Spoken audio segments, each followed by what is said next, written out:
Hello students, मैं दीपक वैष्णव iron classes के digital platform पर आपका एक बार फिर से अभिनंदन करता हूं। तो कैसे हैं आप सब? तो आपको पता है कि हम जितने भी क्लास 10th के फिजिक्स के चैप्टर हैं उनके एमसीक्यू की क्लास आपके सामने लेकर आ रहे हैं।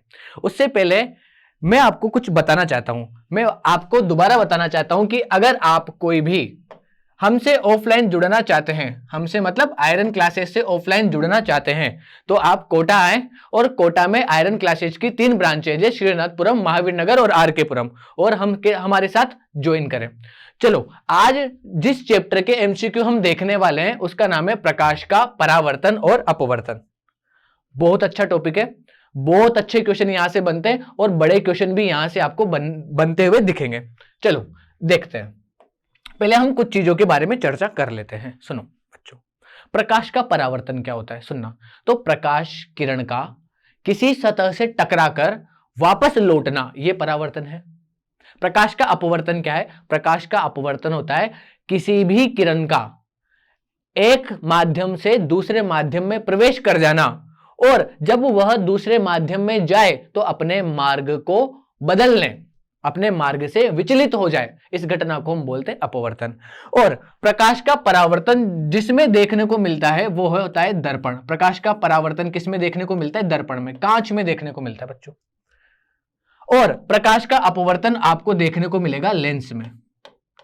मैं पहले ही कह रहा हूं कि बच्चों अभी हम चैप्टर नहीं पढ़ रहे हैं, हम केवल एमसीक्यू कर रहे हैं। तो एमसीक्यू के लेवल पर आपको जो नॉलेज होनी चाहिए थी वो मैं दे रहा हूं, क्योंकि अब लास्ट टाइम में मुझे पता है कि आपने सारा चैप्टर पहले पढ़ रखा है। अभी तो आपको केवल क्वेश्चन सोल्व करने हैं और थोड़ी बहुत जानकारी मैं आपको दे देता हूं। इधर देखना बच्चों, मैंने कहा कि हमारे पास जो दर्पण होंगे, कौन से दर्पण? गोलीय दर्पण। वो कितने प्रकार के होंगे? 2 प्रकार के। एक दर्पण होगा जिसे हम बोलते हैं उत्तल दर्पण, और एक दर्पण होगा जिसे हम बोलेंगे अवतल दर्पण। बच्चों कौन सा दर्पण? अवतल दर्पण। उसी प्रकार जो लेंस होगा, लेंस भी 2 प्रकार के होंगे। एक होगा उत्तल लेंस, मतलब हम गोलीय लेंस की बात कर रहे हैं बच्चों, उत्तल लेंस, और एक लेंस होगा अवतल लेंस। बच्चों कौन सा लेंस होगा? अवतल लेंस।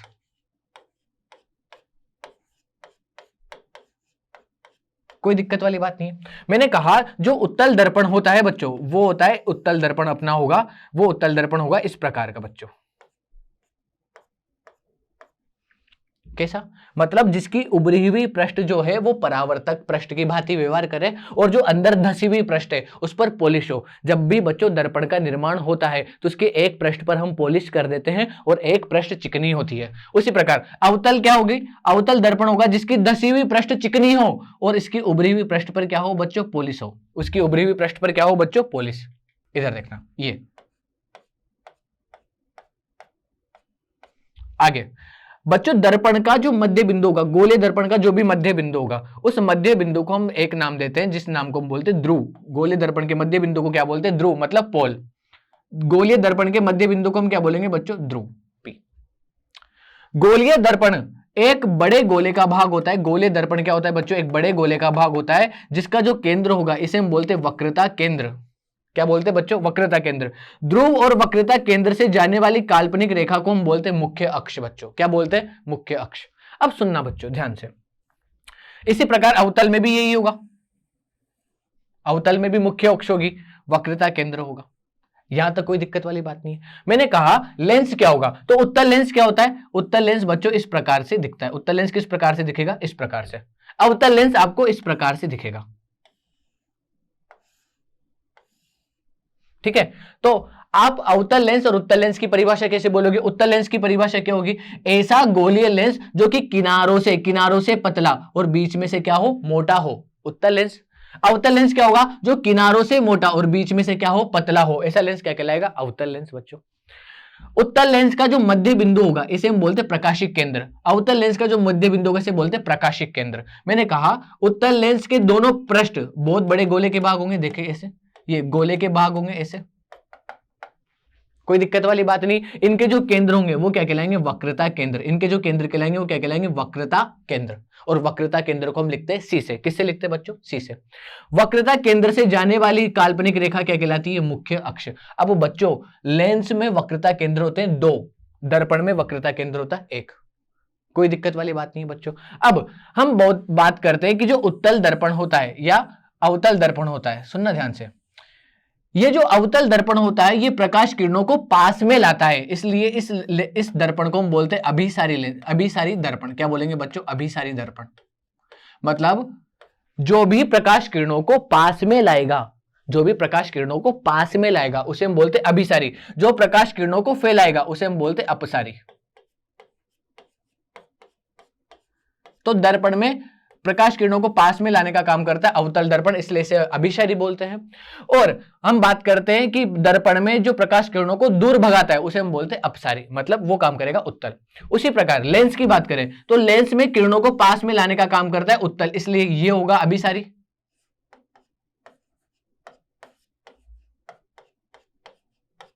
और आपके दूर भगाने का काम करता है अवतल लेंस, इसलिए ये होगा अपसारी। तो कोई दिक्कत वाली बात नहीं बच्चों, समझ में आ रहा है? समझ में आ रहा है? समझ में आ रहा है? चलो अब एमसीक्यू थोड़ा हल करते हैं। ये हमने थोड़ी बहुत जानकारी ली, अब थोड़ा एमसीक्यू करते हैं। इधर देखना बच्चों, देखना पहला एमसीक्यू, निम्न में से कौन सा पदार्थ लेंस बनाने के लिए प्रयुक्त नहीं किया जा सकता? बच्चों हम बात करें कि कौन सा पदार्थ लेंस नहीं, किस पदार्थ का लेंस नहीं बनेगा, तो मुझे बताओ बच्चों, जल तो लेंस का काम करता है ना, जल तो लेंस का काम करता है, कांच भी लेंस का काम करता है, और प्लास्टिक से भी लेंस का काम होता है। तो बच्चों कौन लेंस का काम नहीं करेगा? मिट्टी लेंस का काम नहीं कर सकती। क्या आप मिट्टी के आर पार देख सकते हैं क्या बच्चों? नहीं, बल्कि आप प्लास्टिक के, जल के, कांच के आर पार देख सकते हैं। आगे, एक उत्तल लेंस की क्षमता 1 डायप्टर है, तो लेंस की फोकस दूरी। बच्चों आपको लेंस क्षमता का फॉर्मूला पता होना चाहिए। किसका फॉर्मूला पता होना चाहिए? लेंस क्षमता का। लेंस क्षमता का फॉर्मूला होता है, लेंस क्षमता का फॉर्मूला होता है, लेंस क्षमता को हम लिखते हैं P से, और इसका फॉर्मूला होता है 1/F, मतलब 1/, फोकस दूरी, ये होगी लेंस की क्षमता। और ये जो फोकस दूरी होती है ना बच्चों, इसे हम लेते हैं मीटर में। किस में लेते हैं? मीटर में। अब ये कह रहा है कि एक उत्तल लेंस की क्षमता 1 डायप्टर है। आपने कहा कि उत्तल लेंस की क्षमता कितनी है? 1 डायप्टर, मतलब P का मान कितना दे रखा है? 1 बच्चों, क्योंकि लेंस क्षमता का जो मात्रक होता है डायप्टर। क्या होता है? डायप्टर। और पूछ रहा है कि इसकी फोकस दूरी कितनी है, तो मुझे बताओ फोकस दूरी सबसे पहले तो बच्चों आएगी मीटर में। किस में आएगी? मीटर में। अब मुझे एक बात बताओ कि P का मान हमने 1 रखा, F का मान मुझे निकालना है, तो मुझे बताओ F का मान भी कितना निकल के आएगा बच्चों? 1 निकल के आएगा। ये किस में निकल के आएगा? मीटर में निकल के आएगा बच्चों। किस में निकल के आएगा? मीटर में। अब मीटर को जब हम सेंटीमीटर में बदलेंगे तो 1 मीटर में होंगे 100 सेंटीमीटर, तो इसका आंसर होगा 100 सेंटीमीटर। लेकिन बच्चों आपको देखना है कि आंसर प्लस का हो गया माइनस का, तो यहां देखना उत्तल लेंस। और बच्चों जो उत्तल लेंस होता है, ये कौन सा लेंस है? उत्तल लेंस। और उत्तल लेंस में 2 फोकस दूरी होती है, एक तो इधर भी एक फोकस होगा, एक इधर भी एक फोकस होगा। लेकिन उत्तल लेंस में जो काम का फोकस होता है बच्चों, वो इधर वाला होता है। और जब हम चिन्ह परिपाटी पढ़ते हैं, कौन सी परिपाटी? चिन्ह, तो आपका इस लेंस के ये प्रकाशिक केंद्र से इधर वाले प्लस होंगे, प्रकाशिक केंद्र के इधर वाले माइनस होंगे, प्रकाशिक केंद्र के ऊपर वाले प्लस होंगे और नीचे वाले माइनस होंगे। तो उत्तल लेंस में फोकस ये वाला काम आ रहा है बच्चों, इसलिए आंसर जो होगा वो प्लस का होगा। ठीक है, आगे बढ़ते हैं। किसी बिंदु का वास्तविक तथा समान साइज का प्रतिबिंब प्राप्त करने के लिए बिंब को उत्तल लेंस के सामने कहां रखा जाना चाहिए? बच्चों कौन सा लेंस है? उत्तल लेंस। कौन सा लेंस है बच्चों? उत्तल लेंस। ये इसकी मुख्य अक्ष है बच्चों, ये इसका F1 है फोकस स्पष्ट, ये इसका फोकस सेकंड है, ये इसका वक्रता केंद्र है C2 और इसका ये वक्रता केंद्र है C1। तो ये हमसे कह रहा है कि हमें किसी भी बिंब का वास्तविक प्रतिबिंब तथा समान साइज का प्रतिबिंब चाहिए। मतलब हमें बिंब का क्या चाहिए? वास्तविक प्रतिबिंब चाहिए। और जो प्रतिबिंब बनना चाहिए वो कौन सी साइज का बनना चाहिए? बराबर, मतलब जितना बड़ा बिंब है उतना ही बड़ा प्रतिबिंब बनेगा। तो बच्चों वो केवल एक ही कंडीशन होती है वक्रता केंद्र पर। अगर आप किसी बिंब को वक्रता केंद्र पर रख देते हैं तो आपको समान साइज का क्या मिलेगा? प्रतिबिंब मिलेगा। तो इसका आंसर क्या होगा? लेंस के मुख्य फोकस पर फोकस दूरी को दुगनी पर देखो बच्चों ये क्या कह रहा है, सुनना ऑप्शन देखो बच्चों, ये वाला ये क्या कह रहा है? फोकस दूरी की दुगनी दूरी पर। आप जानते हो कि वक्रता केंद्र, जो वक्रता त्रिज्या होती है, वक्रता केंद्र लेंस प्रकाशिक केंद्र के बीच की दूरी को हम बोलते हैं वक्रता त्रिज्या, और r बराबर होता है 2f। क्या होता है? 2f। अगर हम फोकस दूरी का दुगना कर दे, फोकस दूरी का क्या कर दे, दुगना, तो वो आ जाती है वक्रता त्रिज्या। और वक्रता त्रिज्या क्या होती है, यहां से लेकर वक्रता केंद्र से लेकर दूरी तक। तो मुझे बताओ आंसर क्या होगा, इतनी दूरी पर अगर हम किसी बिंब को रखेंगे तो आपका प्रतिबिंब आपको समान साइज का मिलेगा, मतलब आंसर होगा बी। बच्चों अच्छा क्वेश्चन है, ध्यान से, है ना। आगे, किसी गोलीय दर्पण तथा किसी पतले गोलीय लेंस दोनों की फोकस दूरियां -15 सेंटीमीटर है। अब सोचना बच्चों, ये क्या है, एक तो है हमारे पास गोलीय दर्पण, एक है हमारे पास गोलीय लेंस। इधर देखो बच्चों क्या है, एक तो गोलीय दर्पण है, एक लेंस है, मतलब एक तो हमारे पास गोलीय दर्पण है और एक हमारे पास एक गोलीय लेंस है। अब उसने कहा कि दोनों की जो फोकस दूरियां है वो -15 सेंटीमीटर है, दर्पण की भी और लेंस की भी, दोनों की फोकस दूरी क्या है, -15 सेंटीमीटर। तो आपको पता लगाना है कि ऐसे कौन से दर्पण होगा या ऐसा कौन सा लेंस होगा जिसकी फोकस दूरी माइनस में होगी। तो मुझे एक बात बताओ बच्चों, अगर अवतल दर्पण होगा तो इसकी फोकस दूरी होती है ध्रुव के इधर, और ध्रुव के इधर फोकस दूरी होगी तो काई की होगी, माइनस की, ध्रुव के इधर होगी तो प्लस की। इसी प्रकार अवतल लेंस है, अवतल लेंस की जो फोकस दूरी काम आती है बच्चों, अवतल लेंस की जो फोकस दूरी काम आती है वो भी पीछे वाली काम आती है, मतलब इधर वाली, तो ये भी काई का होगा, माइनस का। मतलब अवतल दर्पण और अवतल लेंस दोनों की फोकस दूरी काई की आती है बच्चों, माइनस की। तो हमसे क्या पूछ रहा है क्वेश्चन, इधर देखना बच्चों, हमसे पूछ रहा है कि गोलीय दर्पण तथा किसी पतले गोलीय लेंस दोनों की फोकस दूरी -15 सेंटीमीटर है। दर्पण और लेंस संभवतः दोनों होंगे, तो दोनों कैसे होंगे बच्चों, दोनों होंगे अवतल। आई बात समझ में बच्चों, आगे वाला क्वेश्चन करते हैं। प्रकाश के अपवर्तन के कितने नियम है, तो बच्चों प्रकाश के अपवर्तन और प्रकाश के परावर्तन दोनों के कितने नियम है, दो नियम। कितने नियम है बच्चों, दो नियम। दोनों के कितने नियम है, दो नियम। पहले प्रकाश के परावर्तन के दो नियम कौन कौन से, पहला प्रकाश के परावर्तन का पहला नियम है कि आपतित प्रकाश किरण, परावर्तित प्रकाश किरण और अभिलंब तीनों एक ही तल में होंगे। आपतित किरण, परावर्तित किरण तथा अभिलंब, कौन कौन सी किरण बच्चों, आपतित किरण, परावर्तित किरण तथा अभिलंब तीनों एक ही तल में होंगे। यह परावर्तन का पहला नियम है। दूसरा नियम क्या है, आपतन कोण और परावर्तन कोण आर, ये दोनों आपस में क्या होंगे, बराबर होंगे। मतलब कितने नियम है बच्चों, दो नियम है। आई बात समझ में। अपवर्तन के भी दो नियम है। पहला नियम तो भाई आपतित किरण, कौन सी बच्चों, आपतित किरण, अपवर्तित किरण, कौन सी किरण, अपवर्तित किरण, और अभिलंब तीनों क्या होंगे, एक ही तल में होंगे। और दूसरा नियम बच्चों ध्यान से सुनना, दूसरा नियम क्या है, दूसरा नियम है आपतन कोण की ज्या को हम बोलते साइन। एक होता है ज्या को हम बोलेंगे साइन, एक होता है कोज्या को हम बोलते कोस। तो हमने कहा आपतन कोण की ज्या, अपवर्तन कोण की ज्या, इन दोनों का जो अनुपात होगा वो किसके बराबर होता है, अपवर्तनांक के बराबर होता है। और यही कौन सा नियम है, अपवर्तन के दो नियम। तो अपवर्तन के भी कितने नियम है बच्चों, दो। दोनों नियम समझ में आगे। किसी माध्यम के अपवर्तनांक का मान, तो हमने कहा किसी माध्यम के अपवर्तनांक क्या होता है, आपतन कोण की ज्या बटा अपवर्तन कोण की ज्या का अनुपात ही क्या होगा, अपवर्तनांक होगा। तो यही है साइन आई बटा साइन आर। आई बच्चों बात समझ में। अगला क्वेश्चन, एक उत्तल लेंस होता है, तो उत्तल लेंस कैसा होगा, ये हमने कहा था कि इस प्रकार का लेंस क्या होता है, उत्तल लेंस। और उत्तल लेंस क्या होगा, किनारों से तो कैसा होता है बच्चों, पतला, और बीच में से क्या होता है, मोटा। तो ये क्या है, बीच, पहला ऑप्शन है सभी जगह समान मोटाई का, नहीं। ये क्या कह रहा है, बीच की अपेक्षा किनारों पर मोटा, तो बीच में तो मोटा होता है, किनारों से तो पतला होता है। ये क्या है, किनारों की अपेक्षा बीच में से मोटा, तो सही बात है, किनारों पर पतला और बीच में से क्या होगा, मोटा। आगे, अवतल लेंस की आवर्धन, सुनना बच्चों, अगर आपको दर्पण के लिए आवर्धन का मान निकालना है, दर्पण के लिए किसका मान निकालना है, आवर्धन का।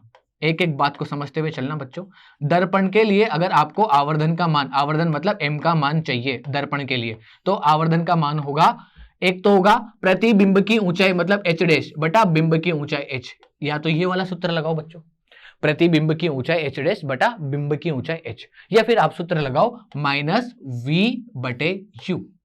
ये तो दर्पण के लिए आवर्धन का मान है। v क्या होता है, ध्रुव से प्रतिबिंब की दूरी, u क्या होता है, ध्रुव से बिंब की दूरी। अगर हम बात करें लेंस की, किसकी बात करें बच्चों, लेंस की, तो लेंस के लिए जो आवर्धन का फॉर्मूला है, लेंस के लिए किसका फॉर्मूला है, आवर्धन का, तो एक तो यही हो गया प्रतिबिंब की ऊंचाई बटा बिंब की ऊंचाई, या v/u, मतलब यहां आता है माइनस, यहां आता है प्लस, तो v/u क्या, u/v नहीं, uv भी नहीं, u + v भी नहीं, तो क्या होगा बच्चों, v/u। कोई दिक्कत नहीं। आगे, गोलीय दर्पण में फोकस दूरी एवं वक्रता त्रिज्या, वक्रता त्रिज्या को हम लिखते हैं r से, फोकस दूरी को हम लिखते हैं f से। तो f और r के बीच में क्या संबंध है बच्चों? r बराबर होता है 2f। r बराबर क्या होता है? 2f। कौन सा ऑप्शन है? Question number 10। आई बात समझ? बच्चों मैं एक ही बात बोलूंगा कि आपको ये जो क्वेश्चन आपको यहां करवाए जा रहे हैं, तो आप वीडियो को पॉज करना और पॉज करने के बाद पहले खुद आंसर करना और आंसर करने के बाद बताना कि आपके कितने क्वेश्चन सही होंगे। बच्चों पहले वीडियो को पॉज करना, जैसे कि मैं साइड में हट गया, अब आप वीडियो को पॉज करके पहले तीनों क्वेश्चन को हल कर लो और हल करने के बाद तीनों क्वेश्चन को हल करने के बाद चेक करो कि आपका ये आंसर सही है या नहीं। बच्चों आपको बहुत ज्यादा मेहनत करनी है अच्छा रिजल्ट लाने के लिए। अच्छा रिजल्ट इसलिए जरूरी नहीं है कि आपके एग्जाम में मार्क्स अच्छे आएंगे, अच्छा रिजल्ट इसलिए जरूरी है कि आप एक अच्छे इंसान बनेंगे। आप पढ़ाई इसलिए नहीं करते बच्चों कि आपका रिजल्ट अच्छा हो, आप पढ़ाई इसलिए करते हैं कि आपके संस्कार अच्छे हो। बच्चों आप जब भी कोई काम करो तो आप 100% अटेंशन के साथ कोई काम करो। 100% अटेंशन के साथ अगर आप कोई काम करोगे तो आपका वो काम सफल होगा। और पढ़ाई इसलिए जरूरी है ताकि आप एक अच्छे इंसान बन सको, ना कि इसलिए कि आपके मार्क्स अच्छे आ जाए। बच्चों तो आपको मेहनत करते रहनी है। तो इधर देखो, निर्गत किरण और अभिलंब के बीच बनने वाले कोण को हम निर्गत कोण बोलते हैं। बच्चों आपतित किरण और अभिलंब के बीच बनने वाला कोण आपतन कोण, परावर्तित किरण और अभिलंब के बीच बनने वाला कोण परावर्तन कोण, निर्गत किरण और अभिलंब के बीच बनने वाला कोण निर्गत कोण। 1 मीटर फोकस दूरी वाले उत्तल लेंस की क्षमता, अभी जस्ट देखो 1 मीटर फोकस दूरी है, उत्तल लेंस की मुझे क्या निकालनी है? क्षमता। तो मुझे बताओ फोकस दूरी का मान कितना दे रखा है? 1 मीटर।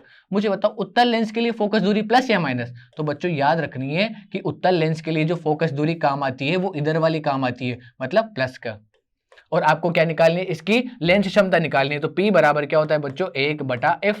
f का मान क्या है? 1/1, मतलब कितना डायप्टर? 1 डायप्टर। बहुत बढ़िया। लेंस क्षमता का मात्रक क्या है? 1 डायप्टर। आगे, किसी अवतल दर्पण द्वारा काल्पनिक सीधा व आवर्धित प्रतिबिंब बनता है। सुनो, आपको याद करना है कि अवतल दर्पण जो है, कौन सा दर्पण है बच्चों? ये वाला दर्पण। इस अवतल दर्पण में किसी भी बिंब को रखने की 6 स्थितियां होती है बच्चों। एक स्थिति जो कि होती है अनंत पर, एक स्थिति होती है सी से परे, मतलब वक्रता केंद्र से परे। एक कंडीशन क्या होती है? सी से परे। एक कंडीशन होती है सी पर। एक कंडीशन होती है कि आप सी और एफ के बीच में रख दो, और एक कंडीशन होती है कि एफ और पी के बीच में आप रख दो। ये सारी कंडीशन होती है किसकी? आप अगर अवतल दर्पण में कोई भी प्रतिबिंब बनाते हैं तो आप बिंब को कहां कहां रख सकते हैं। अब आपको क्या करना है? आपको काल्पनिक प्रतिबिंब चाहिए, सीधा प्रतिबिंब चाहिए और आवर्धित चाहिए। अब अवतल दर्पण में केवल एक ही केस ऐसा है जिसमें जो प्रतिबिंब बनता है, और अवतल दर्पण में केवल एक ही केस ऐसा है जिसमें जो प्रतिबिंब बनता है वो काल्पनिक बनता है बच्चों। कौन से दर्पण में? अवतल दर्पण में। और वो केस है कि जब आप बिंब को ध्रुव और पी के बीच में रखोगे तो आपका जो प्रतिबिंब है वो कैसा बनेगा? आपका जो प्रतिबिंब है वो काल्पनिक बनेगा। बाकी एक भी केस ऐसा नहीं है बच्चों कि आपका प्रतिबिंब कैसा बने? काल्पनिक बने। और कैसा बने? आवर्धित। तो इसका आंसर होगा दर्पण तथा उसके फोकस के बीच में, फोकस तथा वक्रता केंद्र के बीच में, वक्रता केंद्र पर ही वक्रता केंद्र से परे। तो केवल क्या है? दर्पण और उसके फोकस के बीच में अगर आप किसी बिंब को रख दोगे तो इसका काल्पनिक, सीधा और आवर्धित प्रतिबिंब बन जाएगा बच्चों। बाकी अवतल दर्पण में जो प्रतिबिंब बनेंगे वो हमेशा कैसे बनेंगे? वो हमेशा वास्तविक और उल्टे बनते हैं बच्चों। आगे, एक केस को छोड़कर अगला क्वेश्चन है, किस दर्पण द्वारा प्रतिबिंब सीधा व छोटा बनता है? आपको दर्पण बताना है बच्चों, और सीधा और छोटा। तो मुझे एक बात बताओ, अभी जस्ट हमने बात करी कि अवतल दर्पण में केवल एक ही केस ऐसा है जिसमें प्रतिबिंब सीधा बने, और वो केस कौन सा वाला है? वो केस कौन सा वाला है? फोकस और ध्रुव के बीच वाला। अगर हम यहां किसी बिंब को रखेंगे तो आपको जो प्रतिबिंब बनेगा वो इधर बनेगा। किधर बनेगा? इधर बनेगा। और कैसा बनेगा? सीधा। लेकिन छोटा बन रहा है क्या बच्चों? नहीं बन रहा। मतलब कैसा बन रहा है? बड़ा बन रहा है। तो ये वाला केस तो हमारा होगा नहीं, अवतल दर्पण तो होगा नहीं। तो फिर आंसर क्या होगा? उत्तल दर्पण बच्चों। आगे, अवतल दर्पण है तो हमने बात करी थी अवतल दर्पण प्रकाश किरणों को पास में लाता है, और पास में लाने वाला क्या कहलाता है? अभिसारी। आगे, उत्तल दर्पण से बना प्रतिबिंब होता है, तो उत्तल दर्पण से जो भी प्रतिबिंब बनेगा वो हमेशा सीधा बनता है बच्चों। कैसा बनता है? सीधा, हमेशा सीधा।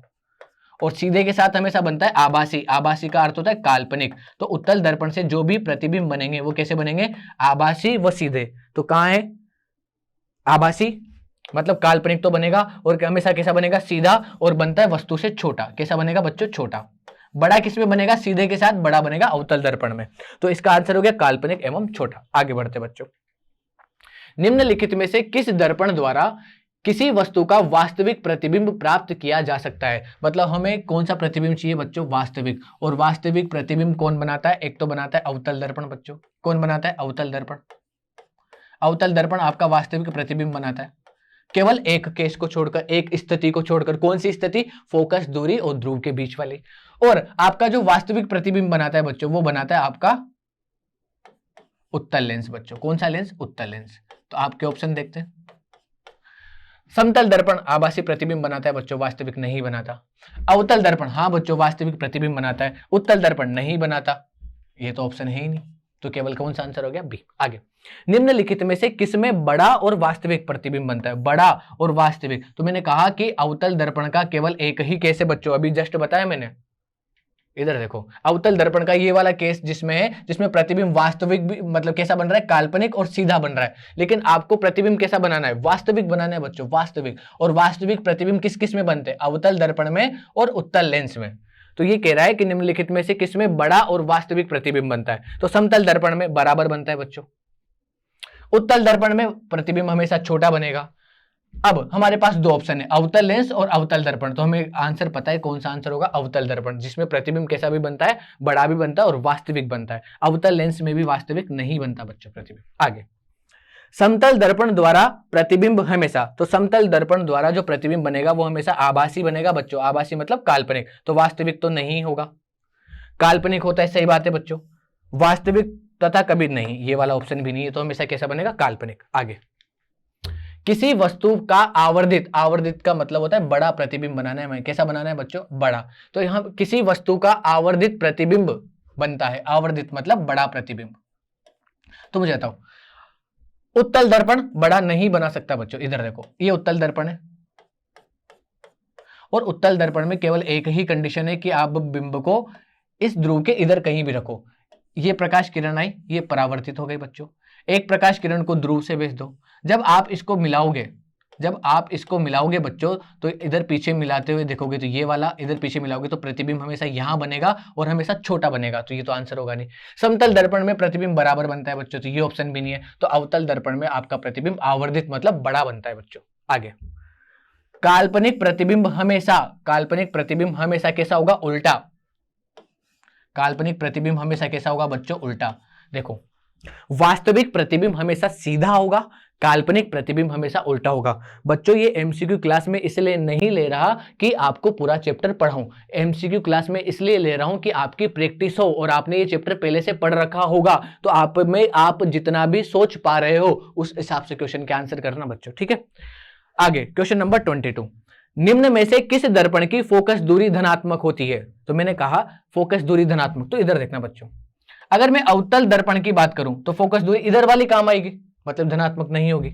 उत्तल दर्पण की बात करूं तो उत्तल दर्पण की जो फोकस दूरी होती है बच्चों कैसी होती है, धनात्मक। तो इसका आंसर है उत्तल दर्पण। आगे,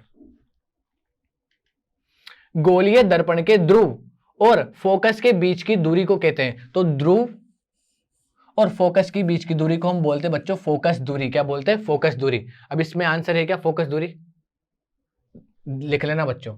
ध्रुव और फोकस के बीच की दूरी को, यहां जो ऑप्शन है वो होगा फोकस दूरी। कौन सा ऑप्शन होगा बच्चों, फोकस दूरी, ठीक है बच्चों, फोकस दूरी। आगे, सर्च लाइट की परावर्तक सतह अवतल दर्पण की बनी होती है बच्चों। आपको एक चीज सिखाऊं बच्चों, सुनना। जब भी आपको, जैसे कि अगर आपसे कोई क्वेश्चन पूछे, क्या क्वेश्चन पूछे कि जो गाड़ी होती है, जैसे कि हम बात करते हैं कार, बाइक, इसके जो साइड ग्लास होते हैं जिसमें आप पीछे का दृश्य देखते हो, पश्चिम दृश्य देखते हो, अगर आपको देखना है तो अगर आप गाड़ी के साइड ग्लास में देखोगे, आपको किसी पीछे का दृश्य देखना है और पीछे का दृश्य देखना है, तो मुझे एक बात बताओ, आप पीछे की गाड़ी को देखना चाहते हो तो उस गाड़ी को छोटा करके देखना चाहते हो या बड़ा करके देखना चाहते हो। तो आप देखते हो कि हमें कोई गाड़ी छोटी होकर नजर आए और छोटी होकर नजर आएगी, तो मुझे बताओ दर्पण, क्योंकि आप इधर जो कांच लगा रहे हो, साइड ग्लास जो लगा रहे हो, किसके लगा रहे हो, दर्पण से बने हुए लगा रहे हो। और दर्पण में आपको अगर छोटा प्रतिबिंब चाहिए, छोटा प्रतिबिंब चाहिए और कैसा चाहिए, सीधा चाहिए, तो उसके लिए एकमात्र दर्पण होता है उत्तल।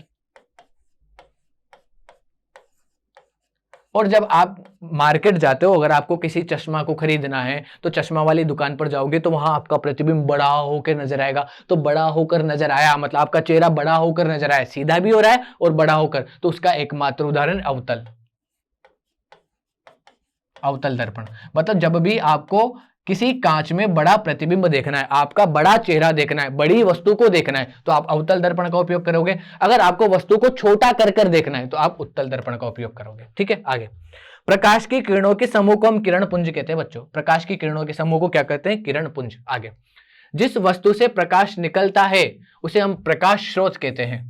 जिस वस्तु से भी प्रकाश निकलेगा उसे हम बोलेंगे प्रकाश स्रोत। आगे, प्रकाश गमन करता है, तो बच्चों एक बात याद रखना, प्रकाश हमेशा सीधी रेखा में गमन करता है, हमेशा स्ट्रेट लाइन में गमन करता है। कौन? प्रकाश। आगे, लेंस क्षमता का मात्रक हम इतनी देर से देख रहे हैं बच्चों, डायप्टर होता है। लेंस क्षमता का मात्रक क्या होता है? डायप्टर।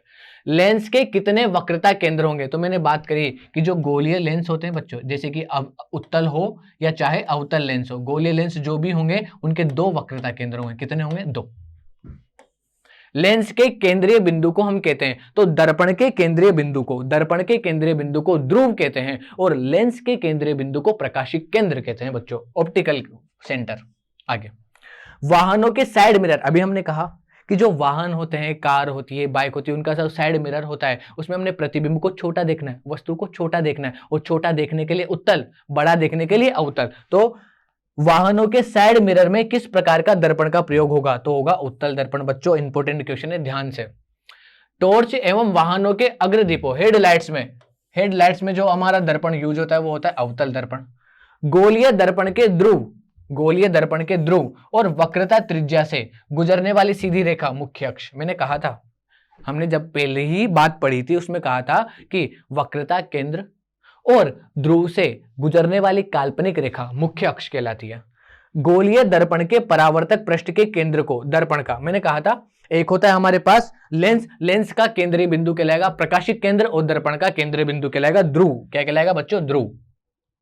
आगे, निम्नलिखित में से कौन उत्तल दर्पण की फोकस दूरी है जिसकी वक्रता त्रिज्या, आपको उत्तल दर्पण की फोकस दूरी बतानी है और वक्रता त्रिज्या कितनी है? 32 सेंटीमीटर। तो एक इधर देखो, आर का मान दे रखा है आपको 32, हाँ या ना बोलो बच्चों।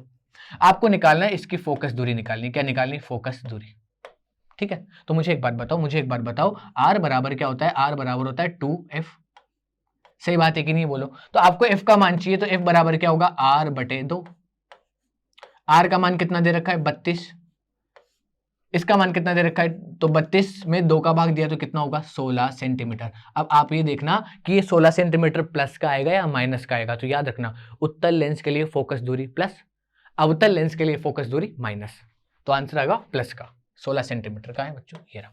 आगे, कौन सा लेंस अपसारी लेंस भी कहलाता है? तो मैंने आपको पहले ही बात बता दिया, जो प्रकाश किरणों को पास में लाएगा वो लेंस अपसारी, और उत्तल लेंस प्रकाश किरणों को पास में लेके आता है तो अभिसारी, और अवतल लेंस प्रकाश किरणों को दूर भगाता है, अवतल लेंस प्रकाश किरणों को दूर भगाता है तो अपसारी। तो ये क्या पूछ रहा है हमसे? अपसारी पूछ रहा है बच्चों। क्या पूछ रहा है? अपसारी। तो अपसारी के लिए कौन सा लेंस होगा? अपसारी के लिए होगा हमारे पास अवतल लेंस। आगे, एक उत्तल लेंस की फोकस दूरी 20 सेंटीमीटर है। उत्तल लेंस की फोकस दूरी कितनी दे रखी है? 20, मतलब f का मान 20, और उत्तल लेंस के लिए हमारे पास फोकस दूरी प्लस की होगी। अब इधर देखना बच्चों, 20 सेंटीमीटर। और मुझे बताओ, हमें लेंस क्षमता p का मान चाहिए, तो p का मान होता है 1/f। p का मान क्या होता है? 1/f। लेकिन बच्चों ध्यान रहे कि फोकस दूरी हमेशा ली जाती है मीटर में, लेकिन यहां फोकस दूरी दे रखी है सेंटीमीटर में। तो अगर आपको सेंटीमीटर को मीटर में बदलना है तो आप उसमें किसका भाग देते हो? 100 का। 100 का भाग दोगे तो मीटर में बदल जाएगा। 1 0 से 1 0, 2 से कितनी बार? 5 बार। तो कितना आंसर आया? 1/5। ये होगी इसकी फोकस दूरी। ठीक है, तो आप फोकस दूरी 1 और फोकस दूरी का मान कितना आया? 1/5। ऊपर लेके जाओगे तो कितनी होगी? 5। तो मुझे बताओ, जो लेंस क्षमता है वो कितनी डायप्टर है? 5 डायप्टर बच्चों। कहाँ है 5 डायप्टर? ये रही बच्चों। आई बात समझ में? आगे, 10 सेंटीमीटर फोकस दूरी वाले एक अवतल दर्पण के सामने हम क्या कह रहे हैं कि 10 सेंटीमीटर फोकस दूरी वाले एक अवतल दर्पण है बच्चों ऐसा, जिसका मध्य बिंदु होगा ध्रुव। यहां से एक काल्पनिक रेखा जाती है, इसे मुख्य अक्ष बोलेंगे। ये फोकस होगा, ये होगा वक्रता केंद्र। ठीक है, ये कह रहा है कि 10 सेंटीमीटर फोकस दूरी कितनी है बच्चों? 10 सेंटीमीटर। कितनी सेंटीमीटर? 10 सेंटीमीटर। अगर फोकस दूरी 10 सेंटीमीटर है तो वक्रता त्रिज्या कितनी होगी बच्चों? 20 सेंटीमीटर। हाँ या ना बोलो यार, सही बात है ना? फोकस दूरी की दुगनी होती है वक्रता त्रिज्या, मतलब P से C तक की दूरी कितनी है? 20 सेंटीमीटर। अब ये कह रहा है कि अवतल दर्पण के सामने 20 सेंटीमीटर की दूरी पर एक बिंब, मतलब बिंब कहां रखा है? 20 सेंटीमीटर की दूरी पर, मतलब कहां? वक्रता केंद्र पर रखा है। तो प्रतिबिंब भी कहां बनेगा? वक्रता केंद्र पर ही बनता है बच्चों। तो दर्पण के वक्रता केंद्र पर रखने पर उसका प्रतिबिंब कहां बनेगा? वक्रता केंद्र पर। ठीक है बच्चों, दो वक्रीय पृष्ठों से घिरे ठोस माध्यम को हम क्या बोलते हैं? लेंस बोलते हैं बच्चों। दो वक्रीय पृष्ठों से घिरे ठोस को हम बोलते हैं लेंस। तो आशा करता हूं बच्चों आज की वीडियो आपको समझ में आई होगी। अगर आपको कोई भी डाउट हो, कोई भी कंफ्यूजन हो, तो आप कमेंट बॉक्स में जरूर लिखना बच्चों। आपको अभी मैं एमसीक्यू क्लास उपलब्ध करा रहा हूं। जैसे ही आपके एग्जाम हो जाएंगे, क्योंकि हमें अभी तो एग्जाम के लिए तैयारी करनी है, तो पढ़ तो आप पहले चुके हो, इसलिए आपको एमसीक्यू सोल्व करा रहे। लेकिन जो भी बच्चे जो 9th में हैं अभी और जो 10th में पढ़ना चाहते हैं, तो टेंशन मत लो बच्चों, आपके लिए इनकी पूरी क्लासें भी मैं उपलब्ध करा दूंगा। ठीक है, तो धन्यवाद।